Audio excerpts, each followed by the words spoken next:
नमस्कार। Sports can के आज के संस्करण के साथ मैं प्रशांत कुमार आप सभी श्रोताओं का स्वागत करता हूं।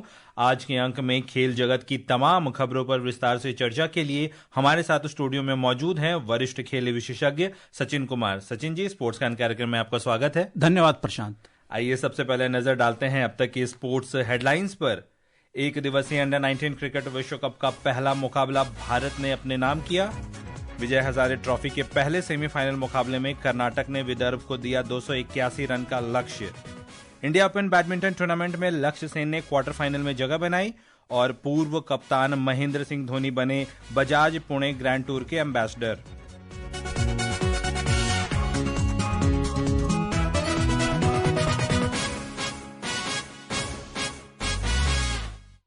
सीधे चलते हैं हम क्रिकेट के मैदान की ओर। एक दिवसीय अंडर 19 क्रिकेट विश्व कप का पहला मुकाबला भारत ने अमेरिका को 6 विकेट से हराकर अपने नाम कर लिया। हेनिल पटेल को प्लेयर ऑफ द मैच चुना गया। अमेरिका ने पहले बल्लेबाजी करते हुए 107 रन बनाए थे।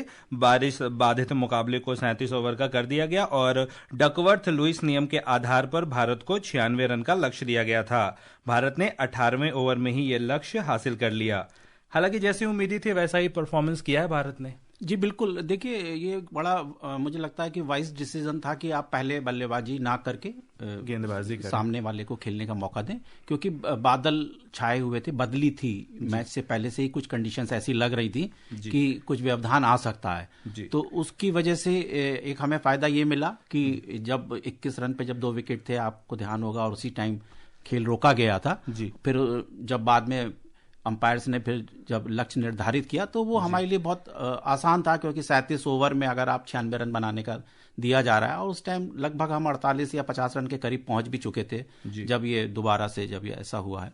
तो कुछ बहुत ज्यादा नहीं। हालांकि ये एक खराब बात थी कि हमारे दोनों ओपनर बड़ी जल्दी चले गए थे, जिसमें वैभव सूर्यवंशी भी थे, जिनके ऊपर सारी नजरें रही होंगी इस मैच में कि क्योंकि वो लगातार जिस तरीके से आक्रामक बल्लेबाजी करते चले आ रहे हैं और जिस किस्म का खेल वो दिखाते हैं मैदान में और मुजाहरात करते हैं अपने बल्लेबाजी का, तो लोगों को जरूर निराशा हुई होगी कि वो नहीं चल पाए। लेकिन बाद के क्रम ने जरूर इस मैच को अपने पक्ष में कर लिया, और खासतौर से अभिज्ञान कुंडू जिन्होंने एक अच्छी पारी खेली, अर्धशतक से थोड़ा पीछे रहे, 48 रन बनाए, लेकिन उन्होंने पूरा मैच अपने कब्जे में रखा।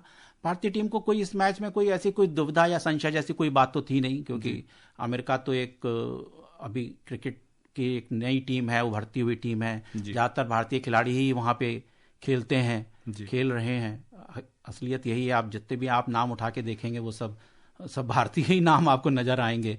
तो ऐसी कोई चुनौती तो नहीं थी, लेकिन चूंकि पहला मैच था, मौसम की कंडीशंस भी अच्छी नहीं थी, उस लिहाज से मैं कह सकता हूं कि जो शुरुआत है वो अच्छी रही, सकारात्मक रही। हालांकि भारत ने जब बल्लेबाजी के लिए भारतीय टीम उतरी तो 25 रन पे उन्होंने 3 विकेट गंवा दिए थे। अभिज्ञान कुंडू ने शानदार पारी खेली, नाबाद 42 रन बनाकर उन्होंने पारी को संभाला। जी बिल्कुल, वही मैं कह रहा था कि अभिज्ञान कुंडू का जो प्रदर्शन है वो काफी ठीक अच्छा रहा, काबिले तारीफ रहा, जो उन्होंने पारी संभालने का काम किया। जो हमारे दोनों ओपनर्स हैं वो तो बहुत जल्दी चले गए थे, इसमें वैभव सूर्यवंशी का भी मैंने नाम लिया।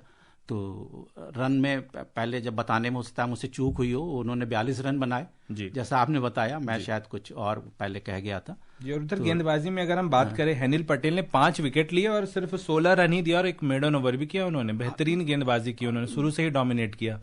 उनका उन्हीं की गेंदबाजी का जो है वो प्रभाव कह सकते हैं, जिसकी वजह से 107 रन पे टीम जो है ऑल आउट हो गई, क्योंकि जैसे ही वो आए उन्होंने अमेरिकी बल्लेबाजी क्रम को पूरी तरीके से एक तरीके से झकझोर दिया। मध्य क्रम में थोड़े से कुछ रन बने, लेकिन फिर जब वो दोबारा आए तो उन्होंने फिर वही अपना जिस तरीके से गेंदबाजी कर रहे थे घातक वो की, और एक ओवर उन्होंने मेडन भी रखा। लगातार वो इससे पहले वो एशिया कप में भी लगातार अच्छा प्रदर्शन करते रहे हैं, वहां उन्होंने 5 विकेट लिए थे 4 मैचों में। तो हेनिन को एक अच्छा उभरता हुआ आप गेंदबाज भविष्य का मान सकते हैं। जिस तरीके से हम बल्लेबाजों की बात करते हैं कि हमारे पास कई अच्छे बल्लेबाज अंडर 19 से निकल के आ सकते हैं, उस तरीके से हम हेनिन पे भी अगर देखें तो उनमें भी काफी संभावना नजर आती है। जिस प्रकार से अभी हर्षित राणा ने टीम में जगह बनाई, सीनियर टीम, उम्मीद करेंगे कि आगे चलकर हेनिल पटेल भी बुमराह और सिराज की तरह भारत का प्रतिनिधित्व देखिए, हमें अंडर 19 से यही हमारे लिए एक जरिया है, एक रास्ता होता है सीनियर टीम में आने का, और हमारे पास काफी खिलाड़ी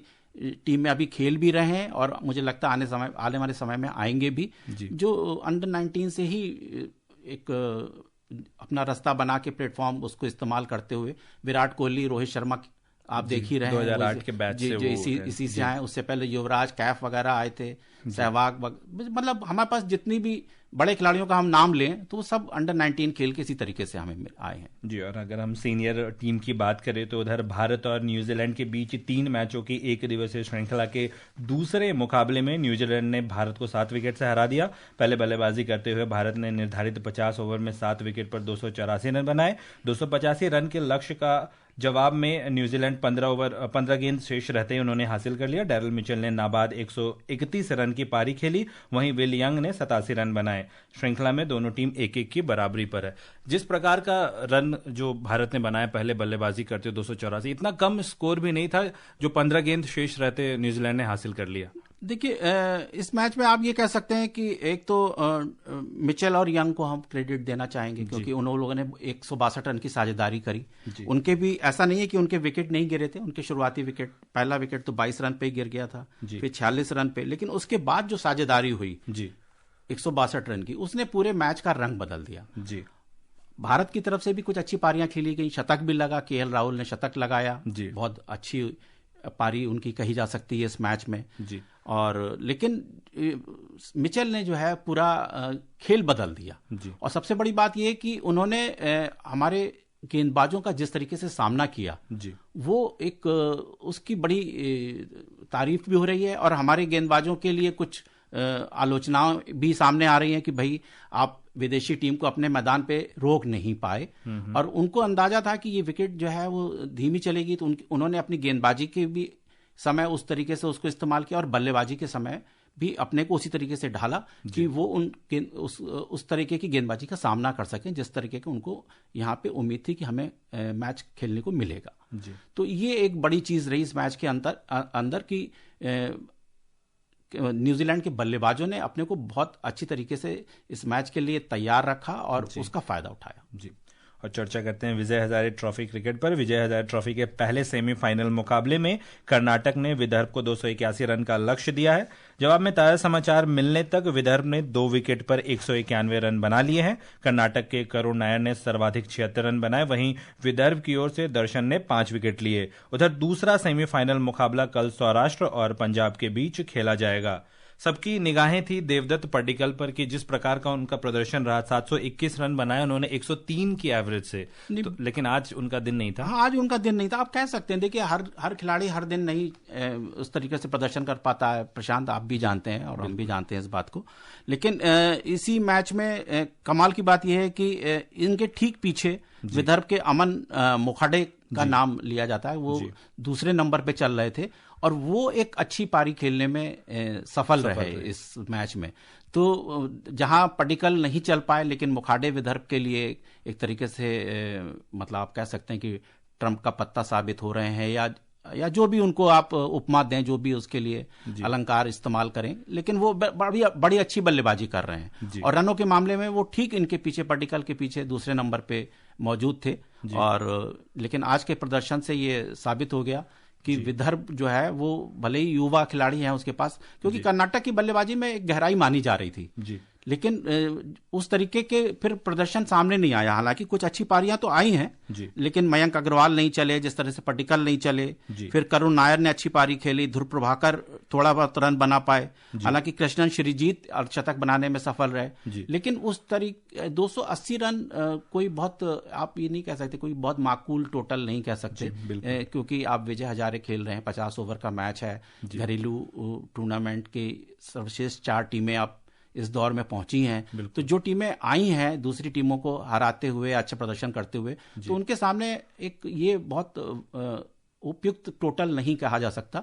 थोड़े रन और होने चाहिए थे। मुझे लगता है कि कम से कम 300 प्लस तो एक टारगेट होता ही होता। 15-20 रन भारत शॉर्ट रह गए। हाँ, ये कह सकते हैं कि कर्नाटक थोड़ा, हालांकि कर्नाटक एक बड़ी टीम है, लेकिन हर मैच में अब जरूरी नहीं है। अब देखने वाली बात है कि विदर्भ को वो अभी भी मौका है कि कुछ ओवर अभी बचे होंगे खेल के जी। तो अब देखने वाली बात है कि उनके गेंदबाज किस तरीके से इन बल्लेबाजों को रोकने में सफल होते हैं। जी। और चर्चा करते हैं महिला प्रीमियर लीग पर। वुमेन्स प्रीमियर लीग के 8वें मुकाबले में यूपी वॉरियर्स ने मुंबई इंडियंस के खिलाफ टॉस जीतकर गेंदबाजी का फैसला किया। मुंबई ने ताजा समाचार मिलने तक 17वें ओवर में 3 विकेट के नुकसान पर 127 रन बना लिए हैं। उम्मीद करेंगे 160 रन 70 तक पहुंच जाए मुंबई इंडियंस। देखिए, माना तो यही जा रहा है जब से लीग शुरू हुई है कि 150 से नीचे का स्कोर जो है वो सुरक्षित नहीं है।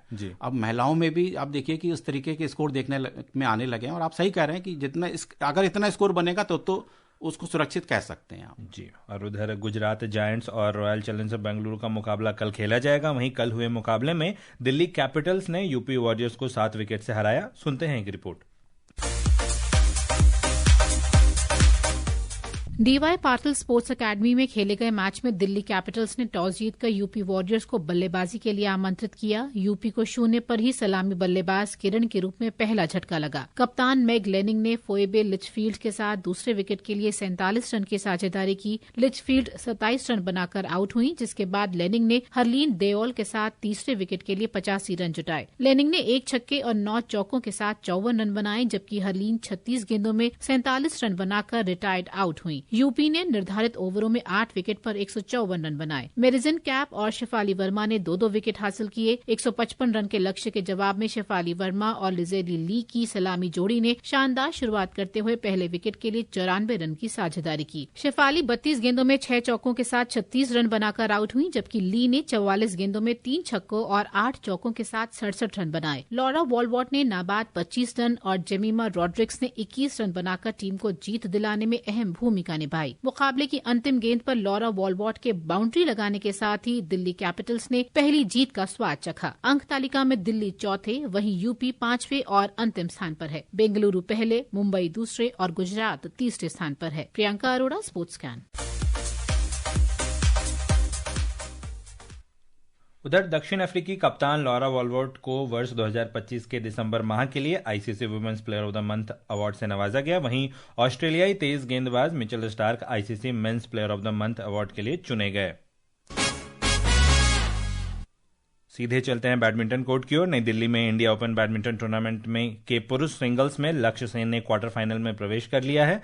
प्री क्वार्टर फाइनल में लक्ष्य ने जापान के केंता निशिमोतो को 21-19, 21-10 से हराया। वहीं एचएस प्रणॉय और किदाम्बी श्रीकांत का सफर समाप्त हो गया। एकमात्र खिलाड़ी इस टूर्नामेंट में लक्ष्य बचे हैं जो भारत का प्रतिनिधित्व करते नजर आ रहे हैं। हाँ, वही है, थोड़ा सा आप कह सकते हैं कि निराशाजनक है भारतीय खिलाड़ियों के लिहाज से, क्योंकि अगर हमारे घर में कोई एक बड़ा टूर्नामेंट हो रहा है और इतनी बड़ी खिलाड़ियों की फौज उतर रही है तो कुछ खिलाड़ियों को तो आगे दौर तक आना चाहिए था, लेकिन ऐसा नहीं हो सका। और लक्ष्य के लिए भी एक चुनौती है इस साल, क्योंकि पिछला साल उनका बहुत अच्छा नहीं गुजरा है। बिल्कुल। मात्र उन्होंने एक खिताब जीता था ऑस्ट्रेलियन ओपन के तौर पे। उससे पहले हालांकि सितंबर में वो मलेशिया में फाइनल तक पहुंचे थे, लेकिन हांगकांग ओपन में फाइनल तक पहुंचे थे, लेकिन जीत नहीं पाए थे, रनर्स अप रहे थे। तो अब 2026 की शुरुआत उन्होंने मलेशिया से की। वहां प्री क्वार्टर फाइनल में वो उनको हार का सामना करना पड़ा, लेकिन यहाँ पे वो क्वार्टर फाइनल तक आए हैं। और अभी फिलहाल भारत की जितने भी बैडमिंटन प्रेमी हैं उन सबकी नजरें इन्हीं पर हैं और उम्मीद है कि ये और आगे तक इनको जाना चाहिए, जाएं। हालांकि जिस तरह से वो खेल रहे हैं लग तो रहा है प्रशांत की कुछ अच्छे रिजल्ट मिल सकते हैं, लेकिन यही है कि जो पिछले साल जो उनका एक खराब दौर गुजरा है, अगर वो इस 26 की शुरुआत में यहीं पे उभर जाते हैं तो आगे वाला साल उनके लिए, आगामी साल जो है बहुत अच्छा साबित हो सकता है। भारत के पूर्व कप्तान महेंद्र सिंह धोनी को बजाज पुणे ग्रैंड टूर का एम्बेसडर बनाया गया है। ये टूर भारत में वैश्विक साइकिलिंग का प्रमुख आयोजन है। उन्होंने खिलाड़ियों को शुभकामनाएं देते हुए कहा कि ये रेस देश में साइकिलिंग के नए रास्ते खोलेगा। पहले संडे ऑन साइकिलिंग और अब ये पहल, इस तरह के खिलाड़ी जब जुड़ते हैं तो युवाओं का मनोबल बढ़ता है। बिल्कुल, देखिए धोनी तो असल खिलाड़ी हैं। वो फुटबॉल को भी पसंद करते हैं, मोटरसाइकिल खेल को पसंद करते हैं, क्रिकेटर वो थे, अब साइकिलिंग को प्रमोट कर रहे हैं। बहुत अच्छी बात है जी। और श्रोताओं, अब समय हो चला है आपसे विदा लेने का। कल फिर मिलेंगे कुछ और ताज़ा खेल खबरों के साथ। सचिन जी, आप हमारे स्टूडियो में आए और तमाम खेल खबरों पर हमारे साथ चर्चा की, इसके लिए आपका धन्यवाद। धन्यवाद प्रशांत। और श्रोताओं, इसी के साथ स्पोर्ट्स कैन की पूरी टीम को अनुमति दीजिए। नमस्कार।